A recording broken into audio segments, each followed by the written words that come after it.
Heath Ledger, His Beautiful Life and Mysterious Death, written by John McShane and narrated by Bob Sinfield. Prologue. The New York policeman held the apartment block's large front door open with his hand. His right foot rested firmly against the metal plate at the bottom of the door as insurance, just in case a surprise gust of winter night air forced it to slam shut. Two burly paramedics appeared from inside the tall building, pushing a trolley, and moved briskly past him. The man in front wore a woolly hat pulled down to his ears. His colleague's bald head was uncovered, and it almost shone in the dazzling arc lights and countless camera flashes that greeted the pair. On the trolley was a black body bag held in place by 4 thick straps, all pulled tight around the human being inside. It was 6:28 p.m. on the 22nd of January 2008. The place was 421 Broome Street in Soho, New York.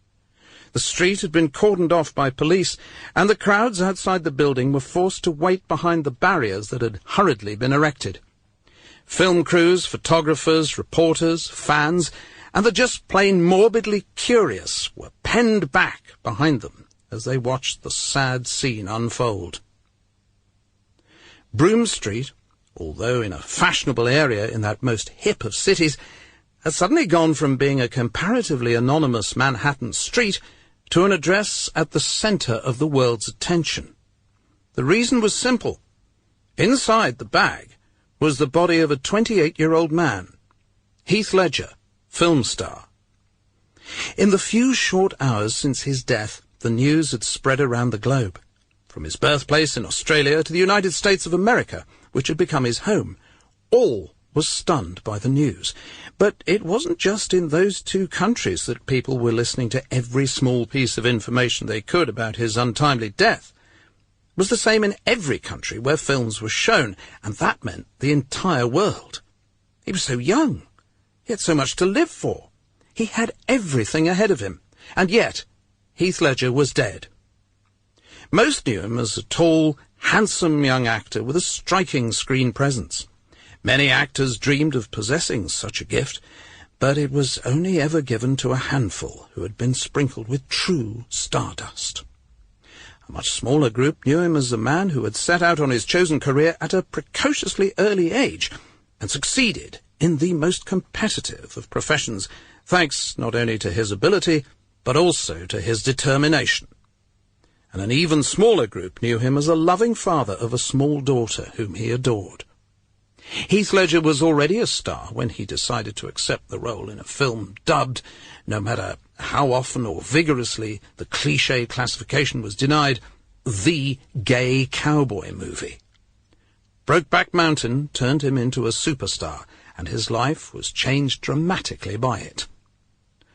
All that lay in the past, however, as the paramedics hurriedly moved from the elegant block where Heath Ledger lived and died, across the sidewalk and into the road between parked police cars to the waiting medical examiner's white van with its rear doors already open. They quickly unloaded the body bag and the stretcher it was on into the back of the van, and then clumsily struggled to collapse the trolley. After 30 seconds, they managed to complete the manoeuvre, and the van doors were closed. Heath Ledger was driven away.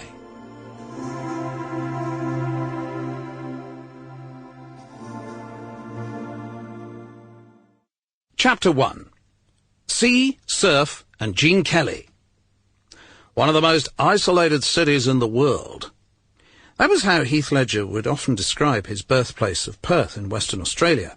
Its nearest neighbour, with a population of over 1 million, Adelaide, is a staggering 1,307 miles away, and it's closer to Jakarta in Indonesia than it is to big metropolitan centres such as Sydney and Melbourne. On the 11th of June, 1829, Captain James Stirling, on board a chartered former troop carrier called the Parmelia, founded a colony a short distance inland from the Indian Ocean on the Swan River, named after the native black swans gently gliding across its surface. Stirling had his wife and 2 young sons aboard, one whom had been born at sea during the long voyage from England, and he pronounced... Sample complete. Ready to continue?